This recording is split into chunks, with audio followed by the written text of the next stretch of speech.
17। Question number 17 दे रखा है SI unit of current densities. देखिए करंट डेंसिटी होती क्या है, जो करंट डेंसिटी है, करंट डेंसिटी को रिप्रेजेंट करते हैं जे से। ये होता है total current flow inside the conductor wire per unit cross section area, यानी कि आई अपॉन ए। अब जो हमारा आई है वो हमारा हो जाएगा एम्पियर, और A for cross section area होता है यानी कि हमारा मीटर स्क्वायर। तो इसकी जो एसआई यूनिट होगी वो हमारी होगी एम्पियर पर metre square. Okay, next question. Okay, in Young double slit experiment maximum intensity of light, maximum intensity of light आपका जो है वो आई सफिक्स में एम है। Intensity for path difference 3 lambda is. अब इसमें दे रखा है कि 18 वाला जो क्वेश्चन है इंटेंसिटी ऑफ पाथ डिफरेंस। अब देखिए ध्यान से देखिए कि जो इंटेंसिटी होती है पाथ डिफरेंस की, अगर हम 3 लैम्डा देखेंगे तो हमारी जो इंटेंसिटी होगी वो हमारा क्या हो जाएगा 5 इक्वल्स टू जो आपका होता है वो 5 के इक्वल होता है, ठीक है ना। अब हमें पता है कि ये 3 लैम्डास के इक्वल है, तो ये हमारे आई की जो इंटेंसिटी होगी वो कैसी हो जाएगी। ओके, ये हमारी इंटेंसिटी जो हम फाइंड करेंगे वो हमारी इंटेंसिटी हो जाएगी 0। इसमें एक भी ऑप्शन नहीं है, ठीक है, ऑप्शन नहीं है। ये इंटेंसिटी हमारी जो होगी वो कैसी होगी 0 होगी, ठीक है ना। ओके, इसमें इंटेंसिटी में कोई भी चेंजेस नहीं होगा क्योंकि देखिए जो लैम्डा बाई 2 पर इंटेंसिटी आपको फाइंड होती है और ये कितना है 3 लैम्डा है।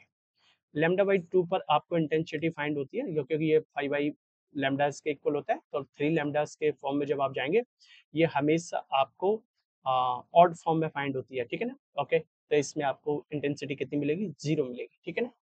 ओके, नेक्स्ट हम टॉपिक नेक्स्ट क्वेश्चंस की बात करते हैं। If the refractive index of under root 3 the polarising angle will be. हमें पता है जो पोलराइजेशन एंगल होता है,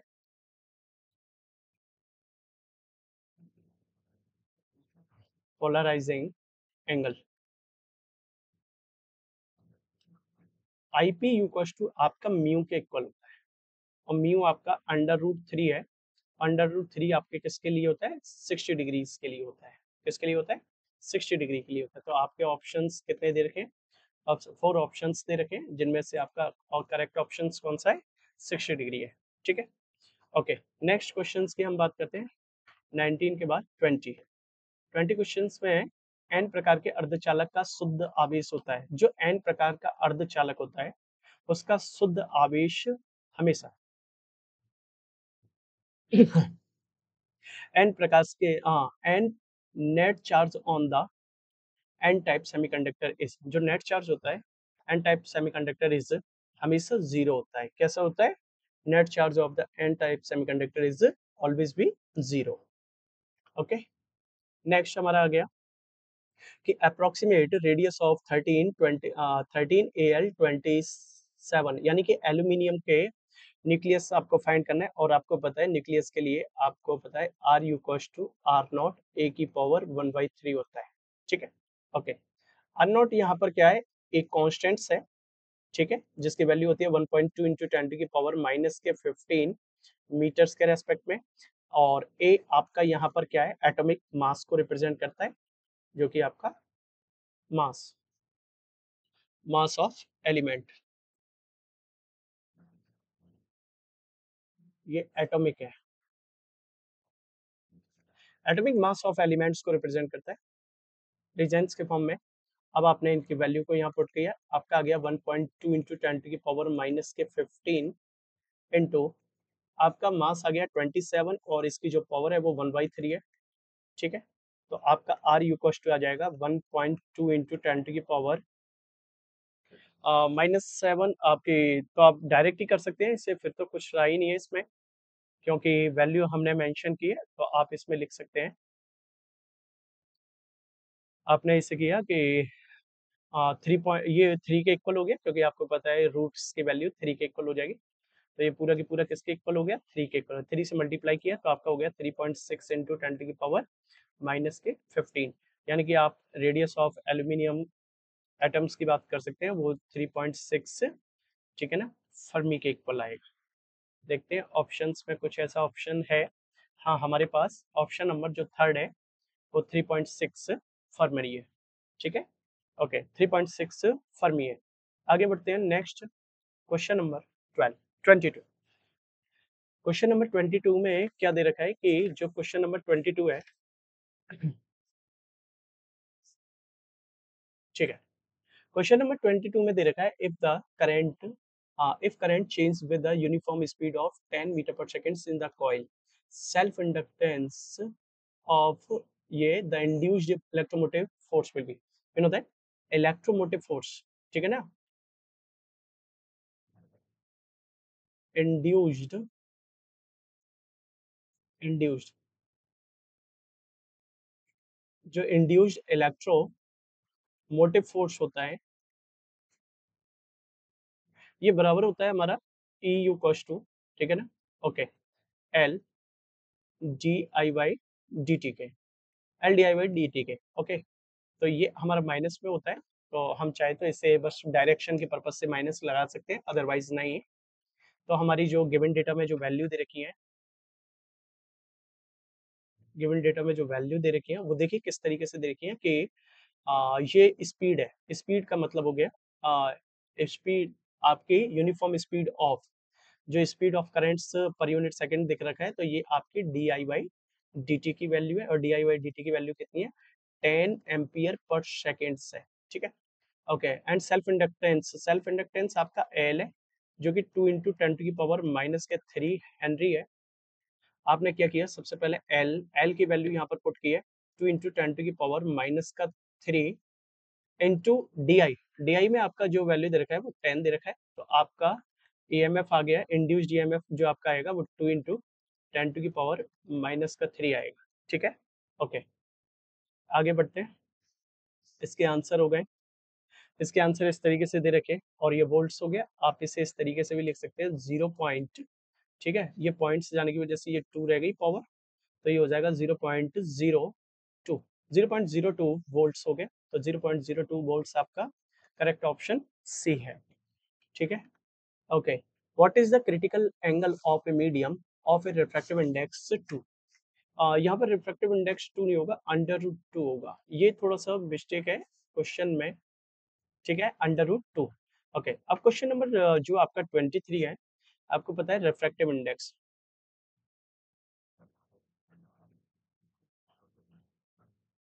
जो आपका रिफ्रैक्टिव इंडेक्स है, इसे म्यू से रिप्रेजेंट करते हैं, और म्यू यू इक्वल्स टू आपकी वैल्यू दे रखी है अंडर रूट 2, ठीक है। इसका रिलेशन होता है क्रिटिकल एंगल्स के साथ, क्या रिलेशन होता है कि जो म्यू होता है वो यू इक्वल्स टू आपका होता है साइन थीटा सफिक्स में सी, क्रिटिकल एंगल्स। अब आपको म्यू दे रखा है, तो आपने देखा कि साइन थीटा सफिक्स में सी यू इक्वल्स टू 1/अंडर रूट 2। अब आपको पता है ये वैल्यू जो है वो कितने की वैल्यू है, थीटा 45 डिग्री है, तो थीटा आपका सी जो होगा वो 45 डिग्री होगा, ठीक है, साइन 45 की वैल्यू 1/अंडर रूट 2। आपके पास 4 ऑप्शन है, जिन 4 ऑप्शन में आपका एकदम करेक्ट 45 डिग्री है, ओके, ठीक। नेक्स्ट बात करते हैं क्वेश्चन नंबर 24 की। क्वेश्चन नंबर 24 में दे रखा है कि in an equilateral glass prism if A light रे has angle of incidence equal angle of emergence and they are equal to 3/4 of a prism angle, the angle of deviation will be। अब ध्यान से देखिए कि आपका incident angle है, suppose suppose incident incident angle, और incident angle आप किससे रिप्रेजेंट करते हैं, आपने आई से रिप्रेजेंट करते हैं, ठीक है, ओके। अब देखिए इसके बाद इंसिडेंट के बाद इमरजेंट आ गया आपका, जो आपकी इमरजेंट है, इमरजेंस एंगल, ये आपने रिप्रेजेंट किया ई से, ठीक है, they are equal to 3/4 of a glass prism, यानी कि incident angle and equal to the emergence angle, ये दोनों की दोनों एंगल्स कैसे हैं, इक्वल है, ठीक है। अब ये 3/4 टाइम्स है, तो ये आपका ई हो गया, यानी कि ए यूकोस टू आपने लिख दिया 3/4 के बराबर है, कि ए यूकोस टू आपका, ये आपने ए से कंसीडर किया, ये आपने एक्स से कर लिया, तो ये हो जाएगा 4/3 एक्स, कोई प्रॉब्लम। आप इस तरीके से कर सकते हैं कि 3a u equals to 4 times of x हो गया, और 4 टाइम्स ऑफ x आपका 180 डिग्रीज को रिप्रेजेंट करेगा, ठीक है ना। ओके, तो x इक्वल्स टू आपका कितना हो जाएगा, x जो आपका होता है वो 45 होता है, ठीक है। बताइए 180 डिग्रीज को क्या करेगा, क्योंकि प्रिज्म के जो एंगल्स होते हैं, तीनों एंगल्स का जो वो टोटल होता है वो 180 डिग्री होता है, ठीक है। इसीलिए आपने ये 180 मान लिया, तो x इक्वल्स टू आपका 45 होगा, x इक्वल्स टू कितना होगा 45। ओके चलिए आगे बढ़ते हैं। नेक्स्ट हमारा आ जाएगा, यस, ऑप्शंस में देख लेते हैं। ऑप्शंस में जो हमारा फर्स्ट ऑप्शन है वो हमारा 60 है, सेकंड ऑप्शन हमारा 45 है, तो हमने 45 मान लिया, ठीक है। सॉरी, इसमें और भी कुछ पूछा गया है, the angle of deviation, okay okay okay okay, angle of deviation पूछा गया है। तो एक काम करते हैं कि एंगल ऑफ डेविएशन के ये 140 180 के इक्वल हो गया, तो x इक्वल टू आपका 45 हो गया। अब angle of deviation, angle of जो डेविएशन होता है इसका जो डेल होता है, del equal to I plus E minus A के इक्वल होता है, ठीक है ना। तो आपको पता है कि 45 प्लस 45 इमरजेंट एंगल आपको जैसा कि दे रखा है, incident angle is equal to the emergence, तो ये आई प्लस ई आपका 45 प्लस 45 हो गया, और ए आपका हो जाएगा 60, ठीक है ना, क्योंकि आपने ये कैंसिल आउट कर दिया, तो ये आपका 60 आ गया। अब ये 60 हो जाएगा, तो ऐसे केसेस में आपको पता है ये 90 हो गया, 90 माइनस 60 आपका कितना होता है, 90 माइनस 60 ये आपका 30 के इक्वल हो जाएगा, तो आपका जो डेविएशन एंगल होगा वो 30 डिग्री होगा, ठीक है। ओके, यानी कि हमारा करेक्ट ऑप्शन 30 है, सी। क्वेश्चन नंबर 5, टू चार्ज, मेरे पास दो चार्ज हैं, ठीक है ना। ओके, गिवन डेटा में देखिए, मेरे पास दो चार्ज हैं, जो एक चार्ज है मेरे पास 12, कितना लिखा हुआ है ये, 12 माइक्रो कूलम। सेकेंड चार्ज है मेरे पास 8 माइक्रो कूलम, और अब ये सेपरेट रखे गए हैं। जो इनिशियल डिस्टेंस है आपकी वो 10 सेंटीमीटर है, एंड सेकेंड डिस्टेंस को हम रिप्रेजेंट कर रहे हैं, इसमें बोला गया है 4 centimetre. Calculate the approximate work done in the bringing of 4 centimetre apart.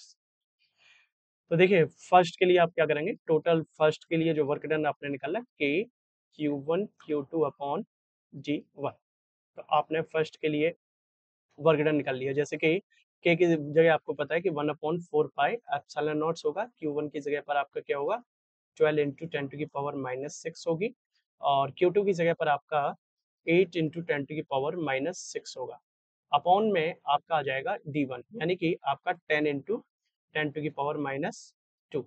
Okay, second इसी तरीके से आप निकालेंगे कि के Q1 Q2 Q1 Q2 upon G2, तो ये भी आपने निकाल लिया 1/4 पाई एप्सिलॉन नॉट।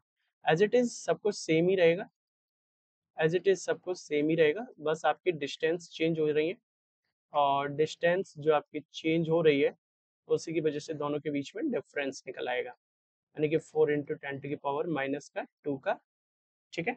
ओके, जब मैं वर्क डन फाइंड करता तो वर्क डन मेरा निकलता है W2 माइनस W1, जैसे ही मैंने वर्क डन निकाला तो 129.6 इंटू 10 टू की पावर 1 आ गया।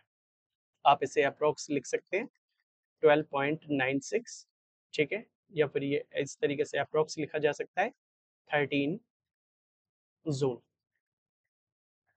ये इसका आंसर है। आंसर देख लेते हैं, ऑप्शंस में हमारे दे रखे हैं, 13 जूल हमारे पास करेक्ट ऑप्शन है। ओके, नेक्स्ट हमारा आता है 26, question number 26, if the charge particle enters along the uniform magnetic field, कोई भी चार्ज पार्टिकल अगर अलोंग करता है यूनिफॉर्म मैग्नेटिक फील्ड में, the path will be, particle will be, ये स्ट्रेट पाथ होता है, कैसा होता है, स्ट्रेट पाथ होगा। ओके, तो देखिए इसमें जो पाथ होगा वो स्ट्रेट होगा। याद रखना कि when a charge particle enters along the uniform magnetic field, जब कोई charge particle uniform magnetic field में, ठीक है ना, चार्ज पार्टिकल अलोंग्स होता है यूनिफॉर्म मैग्नेटिक फील्ड के, the path of the particle will be कैसा होता है, स्ट्रेट लाइन होता है। क्वेश्चन नंबर 27, 27 में जो आपका कि in a potentiometer experiment the balancing length of the cell is, balancing length of the cell is E, is L, देखिए इसमें होता है कि E2 अपॉन जो E1 होता है वो इक्वल होता है L2 अपॉन L1 के, ठीक है। If another cell, if the same EMF E is joined in parallel to this cell, अगर इसी सेल के पैरेलल में दूसरा ज्वाइन किया गया है, न्यू बैलेंसिंग लेंथ, जो न्यू बैलेंसिंग लेंथ अगर फर्स्ट आपका E है और उसके लेंथ L आ रहा है, तो अगर इसी के पैरेलल में वो किया गया है तो वो भी आपका E1 है तो L1 है, और जब E2 होगा तो वो भी कैसा होगा, पैरेलल में L2 के इक्वल होगा, ठीक है, यानी कि सेम ही होगा। तो हमारा जो करेक्ट ऑप्शन होगा वो हमारा बी होगा। Okay, question number 28। 28 में क्या है कि क्वेश्चन में दे रखा है कि the total electric flux from a unit positive charge placed in vacuum will be, अगर किसी भी यूनिट पॉजिटिव चार्ज को आपने वैक्यूम में प्लेस किया तो आपको पता है according to the Gauss's theorem, according to Gauss's theorem, according to the Gauss's theorem के अकॉर्डिंग क्या होता है, जो फाई होता है वो क्यू अपॉन एप्सिलॉन नॉट के इक्वल होता है, ठीक है। अगर क्यू इक्वल टू 1 कूलम्स है, यूनिट चार्ज है, तो आपने phi equal to 1 upon epsilon naughts हो जाएगा, एप्सिलॉन नॉट्स को आप ऊपर ले जाएंगे तो एप्सिलॉन नॉट्स इनवर्स में आ जाएगा, ठीक है। तो आपका जो करेक्ट ऑप्शन होगा वो डी होगा। Question number 29। 29 में दे रखा है इन द 100% एफिशिएंट ट्रांसफार्मर, एक ट्रांसफार्मर है जो 100% एफिशिएंट है, if the ratio of current, देखिए रेशियो ट्रांसफार्मर रेशियो जो आपको बताया गया था E इक्वल टू आपका होता है V2 upon V1 equal to होता है N2 upon N1 is equal to I1 upon I2 के इक्वल होता है, ठीक है। ओके, अब इसने कहा है कि if the ratio of current in the primary and secondary coil is, primary and secondary coil का जो आपका रेशियो है यानी कि I1 upon I2 equal to 1/2 है, ठीक है। The ratio of voltage in primary and secondary coil will be, अब आपको पता है कि ये जो आपका है ये V2 अपॉन V1 है। अब प्राइमरी एंड सेकेंडरीज के फॉर्म में पूछा है तो प्राइमरी और सेकेंडरीज के लिए आप क्या करेंगे, जब प्राइमरी और सेकेंडरीज के लिए करेंगे तो जैसे ही आप इसे रेसिप्रोकल करेंगे तो ये क्या हो जाएगा 2/1 हो जाएगा, यानी कि आप इसे 2:1 में रिप्रेजेंट कर सकते हैं, ठीक है। ओके, तो जो हमारे करेक्ट ऑप्शन होंगे वो हमारा करेक्ट ऑप्शन हो गया 2:1, यानी कि D is the correct option, ठीक है। ओके, नेक्स्ट हम बात करते हैं 29 के बाद 30 की, ठीक है। The electric dipole moment of HCl, हमारा डाइपोल मोमेंट्स दे रखा है, distance between the ions will be, हमें आयंस के बीच की डिस्टेंस फाइंड करनी है, ठीक है ना। डाइपोल मूवमेंट्स में क्या है, डाइपोल में एक हमारे पास हो गया हाइड्रोजन और दूसरा हमारे पास हो गया क्लोरीन, तो हाइड्रोक्लोरीन ये हो गया, और इसका जो एटॉमिक नंबर होता है वो होता है 16, कितना होता है, एटॉमिक नंबर इसका 16 होता है, ठीक है ना। ओके, देन इसका एटॉमिक नंबर 16 है। ओके, लिसन 1 सेकेंड, अगर इसका एटॉमिक नंबर 16 है तो आपको पता है कि जो इस पर नंबर ऑफ जो नंबर ऑफ आपके पॉजिटिव चार्ज पार्टिकल है वो 16 होंगे, ठीक है ना। ओके, ये n को रिप्रेजेंट करें तो इस पर टोटल चार्ज जो होगा वो according to the quantisation of charge q equal to plus minus ne के इक्वल होगा, ठीक है। तो आप इसे लिख सकते हैं 16 इंटू 1.6 इंटू 10 टू की पावर माइनस के 19 कूलम के इक्वल होगा, ठीक है। अब आपको इसके बीच की डिस्टेंस फाइंड करनी है, और ये डाइपोल मूवमेंट्स है, बीच की जब आप डिस्टेंस फाइंड कर रहे हैं 2 है। अब देखिए P इक्वल टू आपने डाइपोल मूवमेंट्स को पढ़ा था, electric dipole movements P equal to Q into 2L के इक्वल होती है। P की वैल्यू आपकी दे रखी है 3.2 इंटू 10 टू की पावर माइनस 30 कूलम मीटर। अब 2L जो आपका है 2L ये आपका हो जाएगा P अपॉन Q के इक्वल हो जाएगा, और P अपॉन Q जैसे ही आप इसमें रखेंगे तो आपका जो आंसर आ जाएगा वो 2.12 इंटू 10 टू की पावर माइनस 11 मीटर्स के अप्रोक्स आएगा, ठीक है। ओके, तो देखिए ये 4 ऑप्शन है जिनमें से एक ऑप्शन आपको लगभग मिलता जुलता सा मिल रहा है, 2 इंटू 10 टू की पावर माइनस के 11 मीटर, ठीक है। तो आपका option A is correct option है। ओके, नेक्स्ट हम बात करते हैं क्वेश्चन नंबर 31। 31 जो क्वेश्चन है, in photoelectric effect experiment the frequency of incident light is greater than the threshold frequency, then number of emitted electrons is proportional to number of emitted electron is proportional to. हमेशा याद रखना जो incident आपकी frequencies होती हैं, frequency of incident होती है वो greater than to threshold frequency. ये थ्रेशोल्ड फ्रिक्वेंसी के तब ग्रेटर होगा जब number of electron is proportional होंगे किसके, number of photon incident on the metal. ये आपका फोर्थ ऑप्शन है जो एकदम करेक्ट है, ये इसके डायरेक्टली प्रोपोर्शनल होता है, तभी आपकी थ्रेशोल्ड फ्रिक्वेंसीज आपकी कैसी होगी, ग्रेटर देन होगी इंसिडेंट फ्रिक्वेंसीज से। ठीक है, ओके। नंबर 32 आपके में दे रखा है कि N astronomical telescope the power of the objective lens. अब देखिए इसमें क्या है कि गिवन डेटा में आपको गिवन डेटा गिवन डेटा में आपको क्या दे रखा है कि पावर ऑफ, अब पावर ऑफ आईपीस लेंस आपका जो है वो +5 डायोप्टर है, और इसकी जब फोकल लेंथ आप निकालेंगे तो फोकल लेंथ जो इसकी होगी वो 100 अपॉन आईपीस लेंस ये होता है, तो आपकी इसकी फोकल लेंथ आ गई 100 अपॉन +5 डायोप्टर्स के फॉर्म में हो गया, और ये आपका हो जाएगा प्लस का 20 सेंटीमीटर। ठीक है, ओके। एंड 20 डायोप्टर्स आपका ये सेकंड, पहला हो गया ऑब्जेक्टिव लेंस के लिए हो गया, और सेकंड हो जाएगा आईपीस लेंस के लिए। तो हम जब सेकंड्स की बात करेंगे तो ये ऑब्जेक्टिव आपका, ये ऑब्जेक्टिव के लिए हो गया, सेकंड आपका होगा आईपीस लेंस के लिए। आईपीस लेंस की जो पावर आपकी दे रखी है वो प्लस का 20 डायोप्टर है। इसकी जो फोकल लेंथ हम निकालेंगे वो हम निकालेंगे 100 अपॉन 20। अब 100 अपॉन 20 आपने निकाल दिया तो ये आपका जो बचा वो आपका आ गया +5 centimetre. If the final image is formed at infinity, अगर फाइनल इमेज आपकी इन्फिनिटी पे बन रही है तो magnifying power of the telescope will be, देखिए मैग्निफिकेशन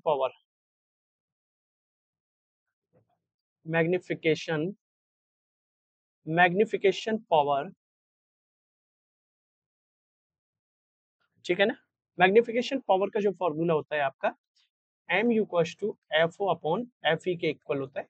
एफ ओ आपका जो था वो 20 था, एफ ई आपका 5 है, और F O upon F E 20 upon 5 हो जाएगा, तो ये आपका सिर्फ 4 बचेगा। कितना बचेगा, 4 बचेगा। अब 4 ऑप्शन है आपके, 4 ऑप्शंस में देखिए कौन सा सेलेक्ट है, आपका सेलेक्ट है फोर्थ। ठीक है, नेक्स्ट क्वेश्चन।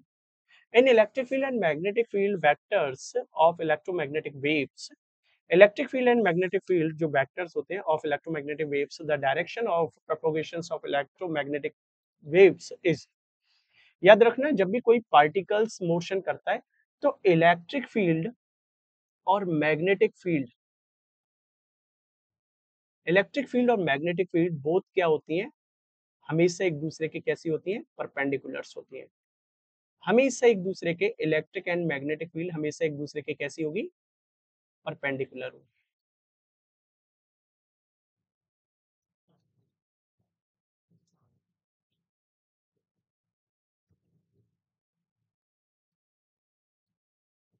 ये आपका इलेक्ट्रिक फील्ड है, ये आपका मैग्नेटिक फील्ड है। हमेशा इलेक्ट्रिक और magnetic field, electric and magnetic field both are perpendicular to each other.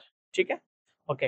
When a particle are moving, moving particles always be create the electromagnetic fields, then electric and magnetic field both are perpendicular to each other, and particle also be perpendicular to each other to the other fields, both fields। okay, so इसमें क्या हो जाएंगे, जब दोनों एक दूसरे के perpendiculars होंगे तो आप देखिए, अब दोनों परपेंडिकुलर से तो आपको पता है कि एफ यू क्वेश्चन इसमें इलेक्ट्रिक एनर्जी, इलेक्ट्रिक फोर्स भी होगा F U to Q E, और इसमें मैग्नेटिक फोर्स भी होगा क्यू वी बी। ठीक है ना, और velocity of the particle also be perpendiculars, इन दोनों के मैग्नीट्यूड्स के यानी कि रिजल्टेंट्स के इक्वल होगी। बोथ फील्ड आपके इक्वल हो जाएंगे, Q E U to Q V B, Q से क्यू कैंसिल आउट हो गया, तो वेलोसिटी जो आपकी होती है वो आपकी ई अपॉन वी के रेस्पेक्ट में होती है, और जो इन दोनों का मल्टीप्लिकेशन होता है, ठीक है।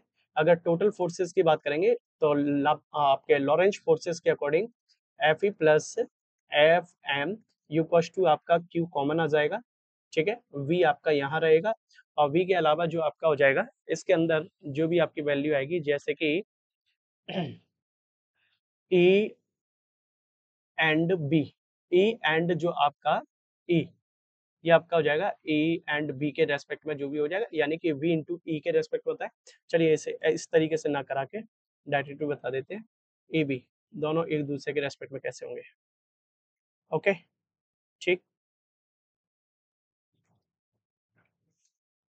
ये आपका हो जाएगा Q E plus Q V B. Q common आ गया, ई आ गया, प्लस आ गया, ठीक है। Okay, V into B. Okay, चलिए इस तरीके से होता है। अब इसके चार ऑप्शंस देख लेते हैं कि क्या है। कि पहला ऑप्शन है ए के अनुदिश जो भी आपका मैग्नेटिक वेव्स होंगी वो ए के अनुदिश होती है, नहीं नहीं होगी, क्योंकि ना इलेक्ट्रिक फील्ड्स के अकॉर्डिंग होगी ना मैग्नेटिक फील्ड्स के अकॉर्डिंग होगी। बी के अकॉर्डिंग नहीं होगी।